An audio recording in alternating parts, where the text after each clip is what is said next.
Last lecture में हमने gratuity के रूल्स समझे थे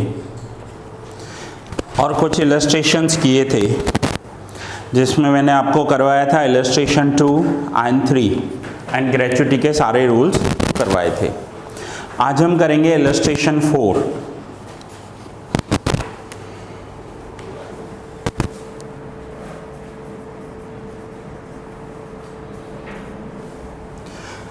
Shri Ranadhir Kapoor retires from RK Limited after 24 years and 8 months of service on 11th September 21. RK Limited means private firm हुई है। He had not received any gratuity for 10 years service with the former employer. इसकी meaning होती है कि ये R K limited में 24 year से काम किया है इसने, अब ये रिटायर हो रहा है, लेकिन उससे 10 साल पहले उसने कहीं और काम किया था और वहाँ पर उसे उस टाइम पर कोई ग्रेच्युटी मिली नहीं थी। यानी ये फॉर्मर एम्प्लॉयर के पास भी काम किया है, नए एम्प्लॉयर के पास भी काम किया है, तो अब हमें इसका सर्विस पीरियड टोटल काउंट करके लिखना होगा, 24 ईयर्स एंड 10 ईयर्स। ये मैं आपको करवा रहा हूँ पेज नंबर 123 पर। सो 24 ईयर्स एंड 10 ईयर्स, टोटल कितने हो गए? 34 ईयर्स। हाँ, अगर पहले वाले एम्प्लॉयर ने इन्हें कोई ग्रेच्युटी दी होती तो फिर ऐड नहीं करते। पहले वाले एम्प्लॉयर का कब ऐड करना है? जब ग्रेच्युटी नहीं मिली हो तभी। At the time of retirement he received 9,50,000 as gratuity. Prior to 1st January,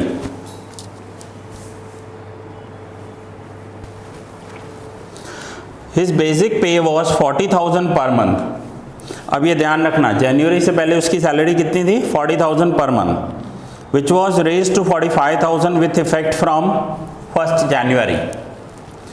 In addition to the above, he was paid dearness allowance 5625 per month, which was to be included in his salary for the purpose of provident fund.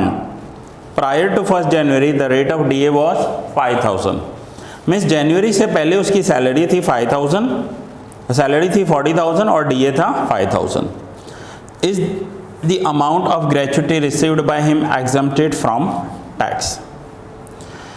चलो, अब हम पहले यहाँ पर कहीं भी हमें ऐसा लिखा हुआ मिला कि इसे gratuity under the gratuity act 1972 मिल रही है? नहीं, ऐसा कुछ भी नहीं है। और दूसरा, ये एक प्राइवेट एम्प्लॉई है।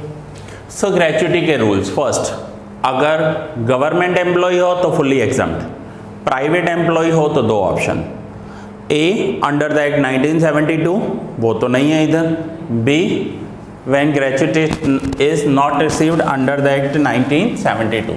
तो उसके रूल्स क्या है? तो रूल्स हैं मैक्सिमम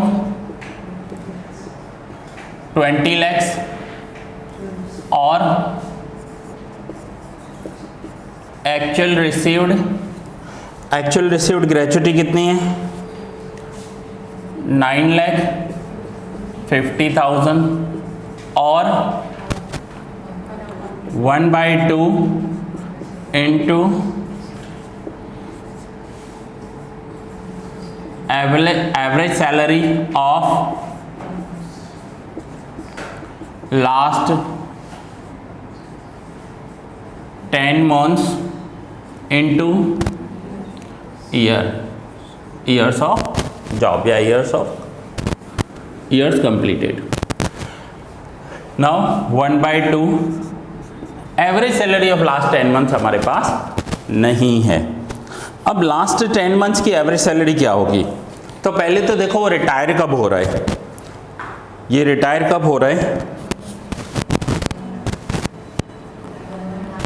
रिटायर 11 सितंबर 21। मीन सितंबर की सैलरी तो उसे पूरी नहीं मिली होगी, सितंबर की सैलरी तो उसे सिर्फ 11 दिन की ही मिली होगी, तो सितंबर मंथ काउंट नहीं करेंगे। तो हमें रिवर्स जाना है, लास्ट 10 मंथ्स की सैलरी चाहिए। सो 2021 में उसने कितने महीने काम किया है, तो सितंबर नहीं गिनेंगे, तो उसने अगस्त तक काम किया। सो अगस्त तक काम किया यानी 8 महीने काम किया, तो ये तो वो 8 महीने, हमें तो चाहिए लास्ट 10 महीने की सैलरी। सो 2 महीने कौन से होंगे, 20 के होंगे। Yes correct. सो हमारे लास्ट 10 मंथ्स कौन से होंगे, लास्ट 10 मंथ्स।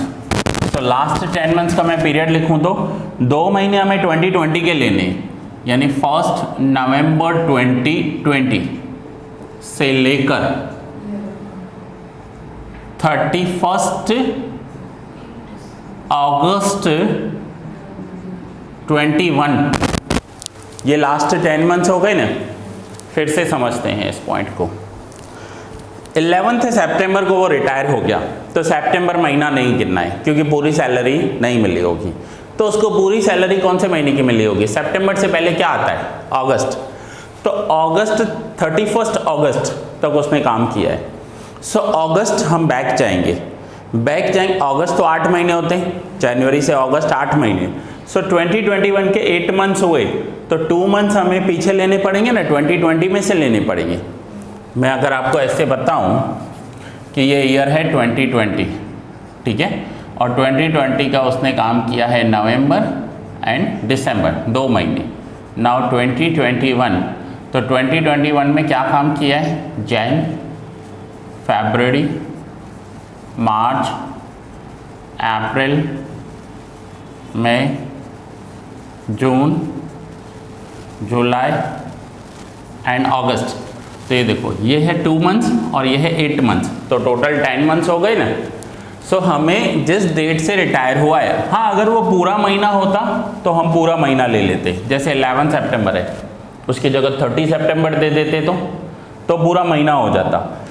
बट 11 सितंबर है तो 11 डेज की सैलरी नहीं देखेंगे, हम पूरे फुली कंप्लीटेड मंथ्स देखेंगे कि कौन से हैं। तो 2020 के 2 मंथ्स हैं, 2021 के 8 मंथ्स हैं।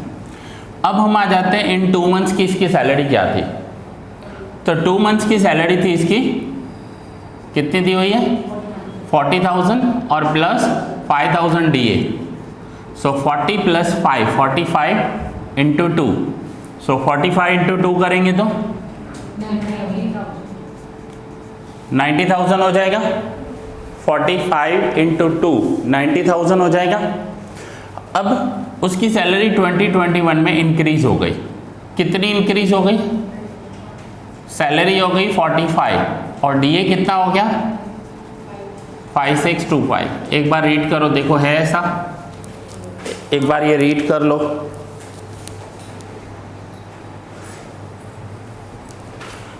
सो 40,000 प्लस 5, ये 2 मंथ्स की सैलरी थी क्योंकि 2020 में उसका 40,000 सैलरी था, 5,000 DA था। सो 45 इंटू 2 90 एंड 2021 में उसकी सैलरी इंक्रीज हो गई 45,000 प्लस 5625 DA हो गया इंटू 8 मंथ्स। सो टोटल 4,05,000 और इन दोनों का टोटल करेंगे तो वो हो जाएगा 4,95,000। अब हमें एवरेज सैलरी चाहिए। सो एवरेज क्या होगा, सो 4,95,000 डिवाइड बाय 10, क्योंकि 10 मंथ्स की सैलरी हुई है तो 49,500 सैलरी होगी। अब ये एवरेज सैलरी हमें यहाँ लिखनी है 49,500 इंटू ईयर्स। अब यहाँ इसने कितने साल काम किया है, 24 years and 8 months plus farmer employer के 10 ईयर्स ऐड करेंगे तो हो जाएंगे 34 ईयर्स एंड 8 मंथ्स। इस रूल्स में लिखा हुआ है, आप रूल्स निकालो जो फर्स्ट लेक्चर में आपने रूल सीखे थे। हमेशा आपको रूल साथ में रखने हैं और जो स्टूडेंट्स ऑनलाइन देख रहे हैं उन्हें सारे लेक्चर सीक्वेंस में देखने हैं। तो देखो रूल्स में लिखा हुआ है कि फॉर्मर एम्प्लॉयर के ईयर्स भी ऐड करने हैं अगर वहाँ उसे ग्रेच्युटी नहीं मिली है तो, ठीक है। दूसरा ये लिखा हुआ है any fraction of the year will be ignored, 8 months ignore कर देने हैं। सो 24 प्लस 10 34 ईयर्स लेंगे हम यहाँ पर। देखो इसने ना 2 जगह पे काम किया है, पहले एक जगह 10 ईयर्स काम किया है, फिर वहाँ छोड़ दिया, फिर दूसरी जगह जहाँ लगा वहाँ 24 ईयर्स एंड 8 मंथ्स काम किया है। सो 24 ईयर्स 8 मंथ्स इग्नोर कर दें, 24 + 10 34। सो अब हमें इसका देखेंगे क्या आ रहा है answer, 8,41,500। So which ever is lower is examined, 20 lakhs 950 और 8,41,500। तो ये क्या हो जाएगा, एग्जम्प्टेड हो जाएगा, ये एग्जम्प्ट है। अब अगर ये एग्जम्प्ट है ये अमाउंट, तो टैक्सेबल क्या होगा, taxable is equals to actual received minus exempted. So actual received कितना हुआ है, 9,50,000, exempted 8,41,500, 1,08,500 will be taxable amount. है आंसर? सो ये ग्रेच्युटी के रूल्स हैं। 1,08,500 टैक्सेबल अमाउंट है और ये जाएगा फिर टैक्स स्लैब में, फिर वहाँ उसका टैक्स डिसाइड होगा कि उसे कितना टैक्स पे करना है।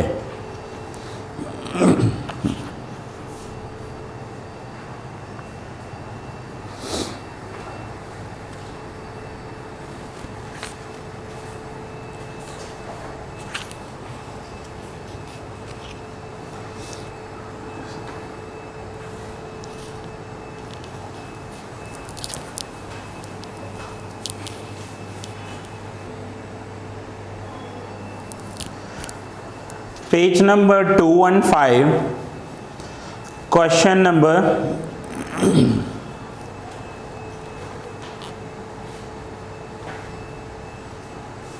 Question number 9, page number 215, question number 9।